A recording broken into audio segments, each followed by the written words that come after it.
ભરૂચમાં વસતા ખ્રિસ્તી સમાજ દ્વારા નાતાલ પર્વની ઉજવણી કરવામાં આવી। આજે 25મી ડિસેમ્બર વિશ્વના દરેક દેશમાં વસતા ઈસાઈ ભાઈઓ પ્રભુ ઈસુનો જન્મદિવસની ઉજવણી ધામધૂમથી ઉજવે છે, જેને નાતાલ તરીકે ઓળખાય છે। ભરૂચ જિલ્લામાં અને શહેરમાં વસતા ખ્રિસ્તી બંધુઓ દ્વારા ચર્ચમાં જઈ પ્રાર્થના કરી નાતાલ પર્વ ઉજવણી કરવામાં આવી હતી। નાતાલ નિમિત્તે ચર્ચને વિશેષ રીતે શણગારવામાં આવે છે। લોકો પ્રાર્થના કરી એકબીજાને સલામી પાઠવે છે।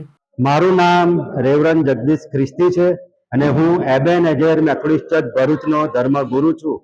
અને આજે અમે અમારા ચર્ચમાં પ્રાર્થના કરી અને નાતાલની ઉજવણી કરી અને નાતાલની ઉજવણી કરતા અમે અરસપરસ મળ્યા અને ભાઈચારો અને સલામી પાઠવી અને વિશેષમાં નાતાલનો દિવસ ઉજવ્યો। નાતાલ એટલે ઈસુ ખ્રિસ્તનો જન્મદિવસ અને નાતાલના દિવસે પ્રભુ ઈસુ ખ્રિસ્ત આ જગતમાં આવ્યા, એમણે જન્મ લીધો અને એમણે પોતાના જીવન દ્વારા ઉત્તમ નમૂનો આપ્યો અને એકબીજાને માફીનો સંદેશ આપ્યો અને સેવાનો સંદેશ આપ્યો અને પાપોની માફીને સારું પોતાનો પ્રાણ આપ્યો। અને આજે એ પ્રભુ ઈસુ ખ્રિસ્ત એ પાછા આવનાર છે અને પોતાના લોકોને લેવાને માટે, જગતના લોકોને લેવા, ઉદ્ધાર કરવાને માટે તેઓ એ આવનાર છે।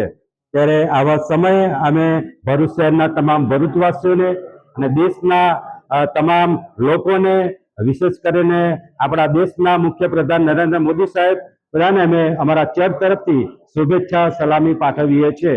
પ્રભુ આપણા દેશને, આપણા શહેરને, તમામને આશીર્વાદિત કરે એ જ શુભેચ્છા અને એ જ સલામી સાથે થેન્ક યુ અને ગોડ બ્લેસ યુ, આમેન।